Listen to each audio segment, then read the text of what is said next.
Hello class, welcome to Kitchen 101, where we teach you how to think like a chef, how to cook, not what to cook, giving you the wisdom and comfort you need to create your own recipes and modify recipes to fit your chosen way of eating and lifestyle. And today we're going to talk about 3 things you should have in your kitchen, but you probably don't.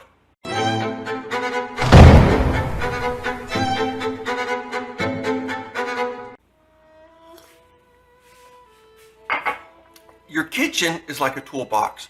There are things in it that you just need to have. So today I'm going to talk to you about 3 different things that you should have in your kitchen, but you may not. The first thing we're going to talk about that you should have in your kitchen is right here in front of me. No, I don't mean my coffee. I do mean a good knife and at least 2 chopping blocks. One of the tasks you're going to perform a lot in the kitchen is cutting things. And a good knife is essential for this. It helps not only you cut faster, cut more accurately, but keep you from cutting yourself.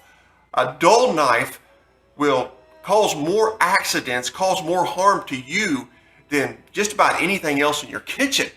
So you want to make sure you get yourself a good knife and keep it sharp. And in order to keep it sharp, you're going to need butcher blocks or at least some kind of cutting surface, a non-hard cutting surface. Now, what I mean by hard is not like What I mean by not hard is not something like this. I actually like this. Is pretty. I don't remember where I got it, but it's hard. And the problem with cutting boards like this is when you're cutting things on it, your knife is hitting that hard surface and it's bending the blade, dulling it. So you want to make sure that you have a cutting board that is going to be soft enough to where your knife won't get bent up just by cutting on it. I have a very nice butcher's block that I got for a birthday/Christmas present one year that I love. Only use this butcher block for cutting things that aren't meat. The reason why is that wood is very porous and meat has bacteria in it. So if you cut the meat on the wooden cutting block, then the juices in that meat will soak down into it and you're not going to be able to do anything about that. They're going to get in there. No amount of Lysol is going to get them all out. So don't put meat on your cutting block because that's a good way to get yourself and your family sick. You need to have a cutting block for meat and a cutting block for not meat. Now the meat cutting block can be an inexpensive one. You don't have to go fancy. You definitely don't want wood. You can get in fact, I would recommend getting some cheap plastic thing that you can throw away. It's not expensive. You can replace really easily. Buy something inexpensive but soft enough to where it will not harm your knife that you may pay a lot of money for. The second thing I'm going to tell you really need in the kitchen is probably going to leave you scratching your head, thinking to yourself, what, really? Is PK kind of gone out of his gourd? Do I really need that? My mom didn't have one. My grandma didn't have one. Why do I need one? But I'm telling you, it will make your life easier in the kitchen and make your dishes where they're a lot more uniform. Have you ever had a recipe that maybe was given to you by your grandmother? You made it and it didn't taste right. One of the reasons might be the fact that you're putting different amounts in your recipe than what they did. And I know you're following the recipe and you're going exactly what they're saying. If it says a 1/4 cup, you're putting a 1/4 cup. If it says a tablespoon, you're putting a tablespoon. The problem is that some things need a little bit different weighing method in order to be more accurate. And that's why I recommend having yourself a digital scale. That was a big lead up into that one. I recommend having yourself a digital scale. There are lots of things that don't measure well. If you're going to measure something that is whole pieces, like say you're going to ground your own coffee or you're going to ground some mustard seed or something like that, because it's round balls and there's going to be space in between them, you don't actually know if you have the same amount in the tablespoon or a cup or whatever you're using as you did the last time you used it. The same is true, believe it or not, of flour. Flour can compact itself. So if you have flour sitting there, when you scoop it out, you really don't know how much flour's in there. However, if you're taking and you measuring by ounces or grams, the amount you're putting in there, then it's going to be the same no matter what. Doesn't matter how much volume it takes up, the mass is going to be the same.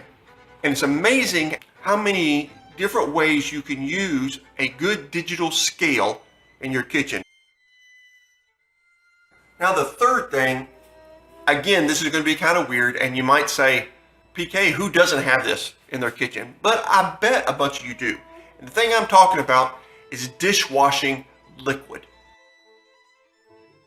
Seriously, the stuff you pour in the sink, and when you're hand washing dishes, you need some of this in your kitchen. And you probably should go ahead and spring for the good stuff. What I've noticed is that when you buy the cheap stuff, it's really thin and watery, and you got to use more of it. Whereas if you get the good stuff, you have to use a lot less. Why do you need this? What's so important about dishwashing liquid? Maybe you say, I've got a dishwasher. Why do I need dishwashing liquid? Hey, I got a dishwasher too. In fact, right here in the corner, you can see that it's open. And hang on, I'll show you something. It's full. Yep, I'm waiting on my daughter to get up so I can make her unload it. We have a dishwasher too, but we keep dishwashing liquid around for hand washing things. And it's amazing. This is one of the best soaps, the most powerful soap per volume per cost that you can buy in a regular store. This is really potent stuff, really great for removing grease. Instead of buying separate soap for, say, your bathroom, if you're outside, or you're doing something and you get grease all over your hands, this stuff, it does it. If you're cooking and you're on the stove and you get grease all over your glasses, like mine, happens to me all the time. I hate having that gunk all over my glasses. One drop per lens, wipe it off with your fingers, both sides. Clean, quick, it's good stuff. Plus, let's say that you cook you a meal and you get everything into the dishwasher over here, but your pan, it won't fit. Well, that's okay. If you got some of this, it's real quick work to clean up that frying pan. Those frying pans, they take up a lot of room, but it's real quick using a little bit of regular dishwashing soap and a little bit of hot water and a scrubber. Take off that grease, clean that up real nice. You don't have to worry about running 2 loads in your dishwasher and wasting all that.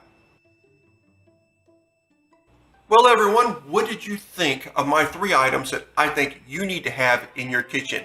Do you keep all 3 of these all the time in your kitchen? If you do, let me know down in the comments below. Also, if you don't, do you think you should? Are you like, no, there's no way I'm ever going to need that? Let me know down in the comments. I love having your feedback. I love hearing from you. Also, apparently love knocking stuff around.